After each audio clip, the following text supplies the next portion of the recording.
The evening started like any other at Murphy's Tavern until they decided she didn't belong. They mocked her cane. They shoved her outside. Nobody stood up. Nobody helped. What these bullies didn't know was who they were messing with or who would answer a call. Murphy's Tavern hummed with weekend energy, that perfect mix of local regulars and summer tourists that kept Coastal Ridge's economy alive. String lights crisscrossed the ceiling, catching in the condensation of cold glasses and the occasional wedding ring. A local band played covers just loud enough to justify leaning in close for conversation. Brielle Winters paused at the entrance, taking in the room with a single sweep. Exits, crowd density, mood, old habits. Her jeans concealed the walking cane she relied on since her spinal injury, though her measured gait betrayed something different about her movement. Nothing else did. At 38, she carried herself with the kind of quiet confidence that didn't need announcing. The usual, Brielle, Jake called from behind the bar, already reaching for the single malt scotch he reserved for certain customers. She nodded, sliding onto a corner stool that offered a view of both the door and the mirror behind the liquor bottles. Just one tonight. Aurora is at her friend's house, but I'm on call. As Jake placed the drink before her, his eyes carried a familiar respect. He'd never asked about the cane or the scars visible when her sleeves rolled up. Didn't need to. 3 drinks down the bar, Blake Morrison's laughter cut through the music. The local construction company owner had his arm around someone half his age, holding court among his usual entourage. His company sponsored half the town's events, a fact he never let anyone forget. "Hey, Ice Queen," he called out, noticing Brielle's reflection in the mirror. Too good to say hello to the neighbors. Brielle turned slightly, offering a polite nod before returning to her drink and the text from Aurora. "Movie running late. Home by 11. Love you." "See that?" Blake Stage whispered to his group. "That's what I'm talking about. Some people think they're above being friendly." Jake set another glass down with unnecessary force. "Blake, how about another round for your friends?" But Blake's attention had locked onto Brielle now, particularly as she stood to visit the restroom. Her reliance on the walking cane became more pronounced after sitting. "Well," he muttered, eyes narrowing. "Looks like someone's a bit broken." Brielle felt the shift in attention as she made her way across the room. The bar wasn't large, but tonight it felt expansive, the distance to the restroom stretching with each step. She'd grown accustomed to the occasional glances at her gate, the subtle double takes that people thought she didn't notice. Usually they were fleeting, followed by averted eyes and awkward politeness. Blake's stare was different. It followed her with deliberate interest, the kind that never preceded anything good. In a restroom, Brielle took a moment, not out of necessity, but strategy. Years of training had taught her to recognize potential escalations before they happened. The muscles in her shoulders tensed as she washed her hands, studying her reflection with clinical detachment. The face looking back had weathered things Blake and his friends couldn't imagine. When she returned, Blake had relocated his group closer to her corner. Their jokes grew louder with pointed references to damaged goods and factory defects. She checked her watch, left cash under her barely touched drink, and moved to leave. Blake stepped directly into her path. "What's your problem anyway? Too important to socialize with the people who pay taxes in this town." His breath carried the sour note of someone 5 drinks in. The bar's ambient noise dropped as conversations paused. Someone's phone camera light switched on. "No problem," Brielle replied, her voice measured. "Just heading home." "Oh, I get it." Blake's smile spread wide. "You think you're special." He looked around for audience approval. "We're not good enough for you." When she attempted to step around him, his hand shot out, gripping her arm. What happened next was so quick most missed it. A reflexive counter move that Brielle stopped herself from completing, forcing her body to go slack instead. Jake moved quickly around the bar. "Blake, that's enough. You don't know who she is." "I know exactly who she is." Blake cut him off. "Someone who thinks her broken parts make her interesting." He dramatically imitated her reliance on the walking cane, drawing reluctant laughs from his friends. When Brielle's expression remained unchanged, something in Blake's eyes hardened. He placed both hands on her shoulders and shoved. "If you can't handle normal people, maybe you shouldn't be in public." The force sent Brielle stumbling backward through the door, her cane catching awkwardly on the threshold. She maintained her balance, but couldn't maintain the dignity the moment stole from her. Inside, no one moved. Some looked away, some whispered disapproval, others filmed. No one stood. "Ma'am, please come with us, and there won't be any trouble," the security guard said, his tone professional but firm as they approached the gate. Blake's voice crackled through the tavern speaker system, reaching every corner of the facility. "All patrons be advised that disruptive individuals attempting to cause problems during normal business will face immediate removal under establishment policy." His words were clearly directed at Brielle, who stood motionless outside as dozens of customers turned to stare. The public announcement served its intended purpose of complete humiliation. Several young patrons began whispering among themselves, questioning how any person could be so presumptuous as to interrupt their evening. "Look at her, just standing there like she belongs," one customer muttered to his buddy. "Probably some troublemaker thinking she's important because she made a scene." Brielle remained professionally silent while mentally calculating optimal response vectors should the situation escalate further. Her knowledge of tactical positioning and crowd psychology went unrecognized by the mocking audience surrounding her. The night air carried a chill that hadn't been present when Brielle arrived. She took a deep breath, the kind she'd learned to take in moments when everything inside her wanted to react with the training that had been burned into her muscles and reflexes. It would be so easy, too easy. Instead, she straightened her jacket, pulled out her phone, and made a call. When it connected, she spoke only 5 words. "Murphy's. Now it's happening again." She ended the call without waiting for response. She knew there would be one. Leaning against the brick wall outside the tavern, Brielle surveyed the quiet street. Coastal Ridge was a tourist town, but Tuesday nights in the off-season meant mostly locals. A few couples strolled past, giving her curious glances, but no assistance. The evening had acquired that peculiar quality she recognized from operations. Time stretching out, each minute feeling both endless and insufficient. The door to Murphy's opened, spilling light and laughter onto the sidewalk. A young couple emerged, the woman glancing at Brielle with momentary concern before her companion pulled her along. Behind them, Blake's voice boomed from inside, recounting his version of events to appreciative chuckles. Brielle felt the familiar weight of her choices. She could leave now, return home to Aurora, and let the night fade into another entry in the long ledger of indignities she'd endured since coming back changed from that final deployment. It would be the sensible option, but tonight felt different. Perhaps it was the text from Aurora earlier. "Mom, we learned about Iraq in history class today. Were you ever there?" Or perhaps it was simply that she'd reached her limit of quietly absorbing the Blakes of the world. She had left her jacket inside, an expensive one, a gift from her unit after her discharge. She would need to retrieve it. As she prepared to re-enter the tavern, her phone vibrated with a text. Coordinates confirmed. ETA, 27 minutes. Stand by. For the first time that evening, Brielle allowed herself a small smile. She didn't have to wait long. The first rumble was distant, but unmistakable to anyone who knew the sound. The distinctive percussion of Harley-Davidson engines moving in formation. One, then many, growing louder with each passing moment. Across the street, a couple paused their evening walk, turning toward the approaching sound. Inside Murphy's, conversations continued, oblivious to what was coming. Brielle positioned herself directly under the streetlight, making sure she would be immediately visible. The first headlight appeared around the corner, followed rapidly by another, then dozens more. The lead rider, a massive silhouette on an even more imposing machine, raised one gloved hand, and the formation began to execute a maneuver that spoke of military precision rather than casual riding.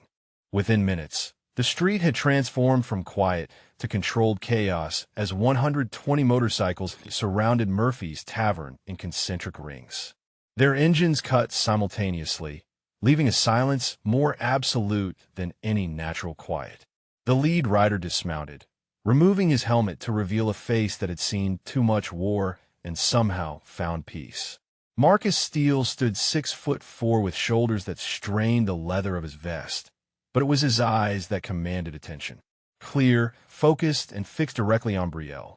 The door to Murphy's opened as curious patrons spilled out to investigate the commotion. Blake pushed his way to the front, his earlier confidence evaporating as he took in the scene.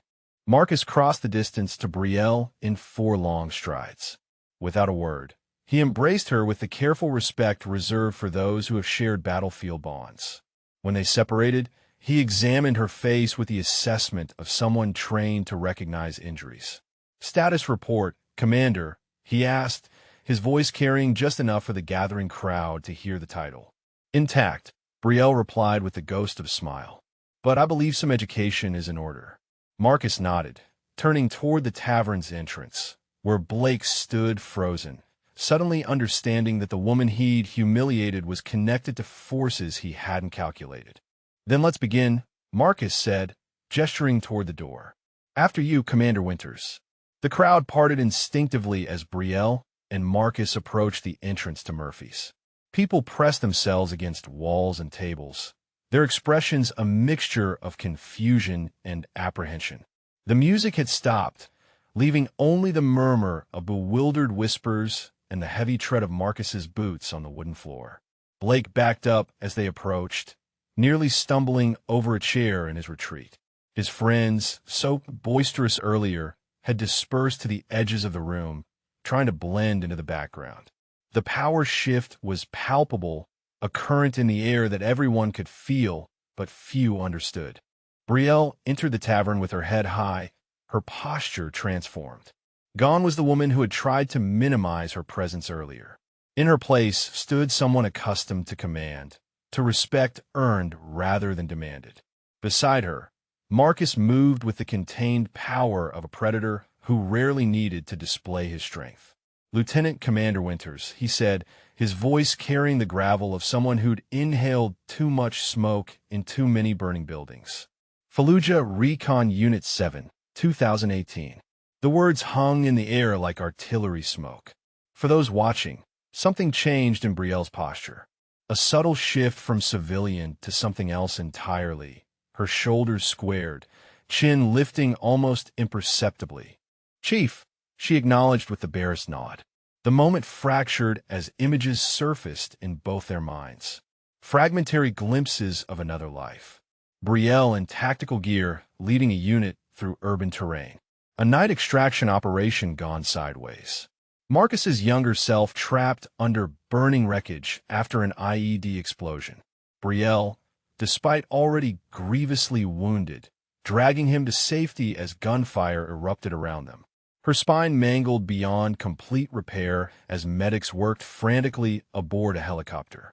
Marcus turned to face the tavern, his voice projecting without shouting. "This woman has more courage in her walking cane than most have in their entire bodies." He gestured toward the door.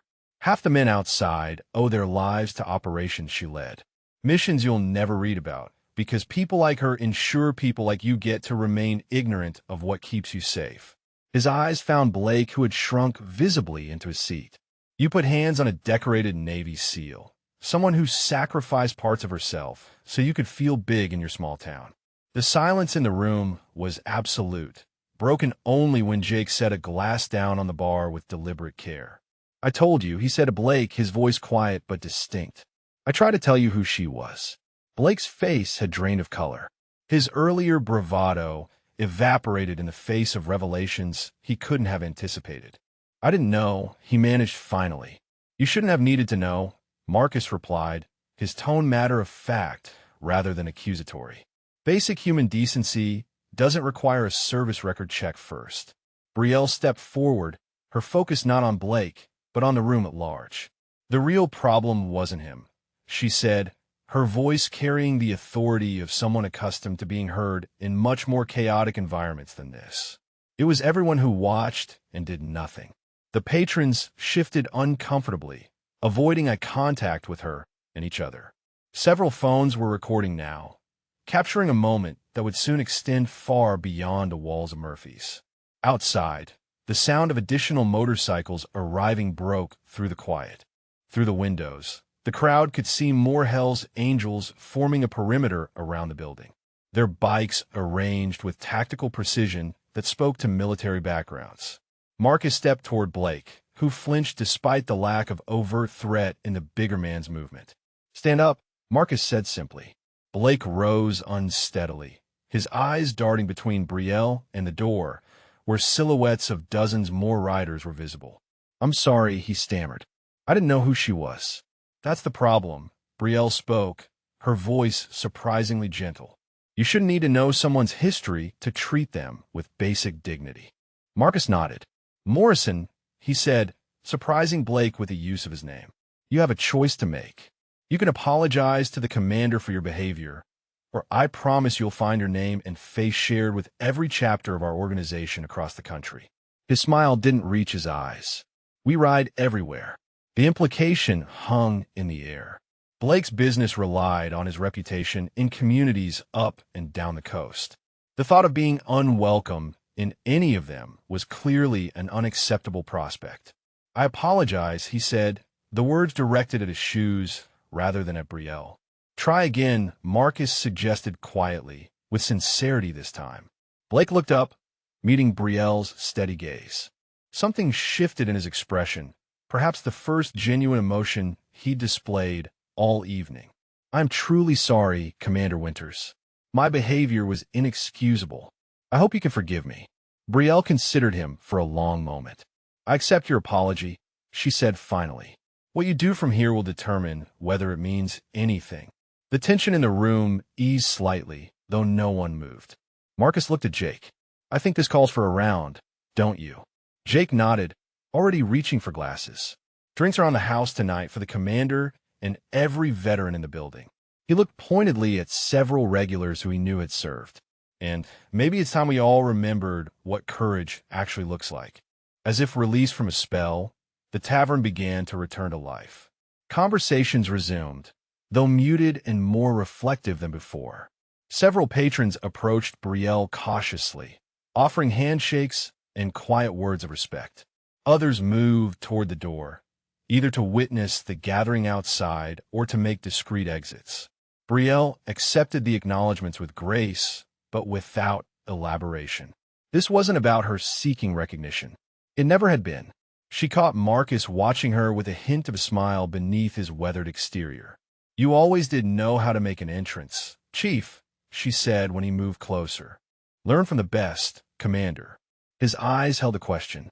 "How long has this been happening?" Brielle shrugged slightly. "It's different here than in the city. Small towns have long memories for outsiders and short memories for sacrifice." Marcus nodded, his gaze sweeping the room. "Your daughter know about any of this?" "Aurora knows I served. She doesn't know the details." Brielle checked her watch. "Speaking of which, I should get home before she does." Marcus's expression shifted to something softer. "She's here, actually." Arrived with the second group. Brielle's carefully maintained composure faltered for the first time. "She called Riley's daughter when she couldn't reach you." Riley recognized the address and put things together. Marcus's smile was genuine. "Now, the kid's got your instincts." Before Brielle could respond, the door opened to admit a slender teenage girl with her mother's observant eyes and determined chin. Aurora Winters surveyed the room with the same sweeping assessment Brielle had used earlier, quickly locating her mother despite the crowd. "Mom," she called, moving forward. "What's happening?" The tavern patrons stepped aside, creating a path between mother and daughter. Something in their expressions had changed, respect replacing the earlier indifference or judgment. A few even nodded to Aurora as she passed, as if acknowledging her place in whatever story was unfolding. Brielle met her daughter halfway, placing her hands on Aurora's shoulders. "What are you doing here? You're supposed to be at Mackenzie's." "I was," Aurora replied, her gaze moving between her mother and Marcus. "Until you didn't answer your phone, and I got worried. So I called Mackenzie's mom, who called Mrs. Riley, who said something was happening at Murphy's, and they were heading here." Her eyes narrowed slightly. "Who are all these people, Mom? And why did that man call you Commander?" The question hung between them, laden with all the careful omissions and simplified explanations Brielle had offered over the years. She glanced at Marcus, who raised an eyebrow in silent communication. Your call. These are friends, Brielle said finally. From before, from when I served. All of them. Aurora looked incredulous. There are like 100 motorcycles outside. 123 at last count. Marcus interjected, extending his hand to Aurora. Marcus Steele, I serve under your mother in Iraq. She saved my life along with most of my unit. Aurora's eyes widened. Under her. But you said you were in logistics, Mom. Support services. She was supporting us. All right, Marcus said before Brielle could respond. Supporting us right through enemy territory when our primary extraction went sideways. He gestured to his face, to the scar that ran from temple to jaw. Got this when our transport hit an IED. Your mom pulled me out while taking fire. Lost her mobility, making sure I didn't lose my life. Aurora turned to her mother, seeing her anew. You never said. There were a lot of things I never said, Brielle admitted. Some because they were classified, some because they were difficult, most because they didn't matter to the life we were building here. But they did matter, Aurora insisted. They do matter. You matter. She glanced around the tavern at the people watching their exchange with various degrees of interest and shame. What happened tonight? Why are they all here? Brielle hesitated, unwilling to burden her daughter with the ugliness that had preceded this moment of truth. Marcus had no such reservations. Some folks needed a reminder about respect, he said simply. Your mom called. We answered. Understanding dawned in Aurora's eyes, followed quickly by indignation. Someone disrespected you here. It's been handled, Brielle assured her. More than handled, Marcus added with satisfaction. I'd say the message has been received loud and clear. He looked around the room meaningfully, meeting the gaze of several patrons who quickly found their drinks fascinating. Outside, the motorcycle engines began to rumble to life. A rolling thunder that vibrated through the floorboards of Murphy's. Marcus checked his phone. The others are ready when you are, Commander. We've arranged an escort home for you in Aurora. Brielle nodded, her decision made. I think it's time. As I moved toward the door, Jake called out from behind the bar. Commander Winters. When she turned, he offered a crisp salute. Thank you for your service. All of it. One by one, others in the room stood. Several veterans among them returned the salute.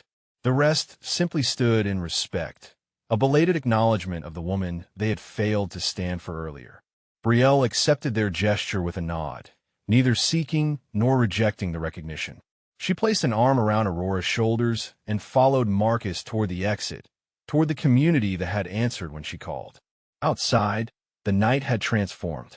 What had been a quiet street was now lined with motorcycles and riders, their formation creating a corridor that led from Murphy's door to where Marcus's bike waited at the head of the assembly. The rumble of idling engines filled the air with a sound like distant thunder, a storm of respect gathering around one who had earned it many times over. Aurora stared in amazement. All this for you. Not just for me, Brielle replied. For what I represent, for what we all represent when we serve something larger than ourselves. Marcus offered Brielle a helmet. Your chariot awaits, Commander. Brielle accepted the helmet, weighing it in her hands like a relic from another life. The last time she'd ridden had been with David, Aurora's father, before his final deployment, before everything changed. I'm not sure I remember how, she admitted quietly to Marcus. Some things the body never forgets, he replied, his voice equally low. Like swimming, like combat, like brotherhood. Aurora watched their exchange, absorbing this new dimension of her mother. A woman who apparently rode motorcycles with men who looked like they walked out of an action movie. Are we really going to ride with them? She asked, excitement overcoming her initial shock. Before Brielle could answer, a younger rider approached, offering a spare helmet to Aurora. Axel Riley, he introduced himself. My mom served with yours in the sandbox. I've got the safest bike in the convoy. Promise. Aurora glanced at her mother for permission, receiving a nod after Brielle gave Axel a thorough assessment. The teenager accepted the helmet with barely contained enthusiasm. A small crowd had gathered on the sidewalk outside Murphy's, drawn by the unprecedented assembly of motorcycles. Among them stood Blake, his earlier swagger replaced by something approaching humility as he watched the scene unfold. "Commander," he called as Brielle prepared to mount behind Marcus. When she turned, he stepped forward, extending his hand. "I meant what I said in there. I am truly sorry." Brielle regarded him for a moment, then accepted the handshake. "Actions matter more than words, Mr. Morrison. Remember that next time you encounter someone different from yourself." "I will," he promised, and something in his eyes suggested he might actually mean it. Marcus started his bike, the powerful engine adding its voice to the chorus of thunder that filled the street. Brielle swung her leg over with practiced ease, muscle memory taking over despite the years and the walking cane. Her arms wrapped around Marcus's solid frame as he nodded to the riders at the front of the formation. As one, they began to move, a choreographed procession that spoke of discipline and unity. Aurora followed on Axel's bike, her initial nervousness giving way to wonder as they pulled away from Murphy's and onto Coastal Ridge's main street. Word had spread quickly through the small town's network of texts and calls. Despite the late hour, people lined the sidewalks, watching the parade of motorcycles with expressions ranging from confusion to awe. Some recognized Brielle, pointing and whispering as she passed. Others simply recorded the spectacle on their phones, capturing a moment that would soon extend far beyond Coastal Ridge. The convoy moved at a deliberate pace, giving everyone a chance to witness what was happening. This wasn't just an escort home. It was a statement, a reclaiming of respect, a demonstration that behind Brielle's quiet presence lay connections and strength that the town had never suspected. The formation continued into the night, leaving behind a community forever changed by the understanding that heroes walk among us, often unrecognized until the moment they choose to stand.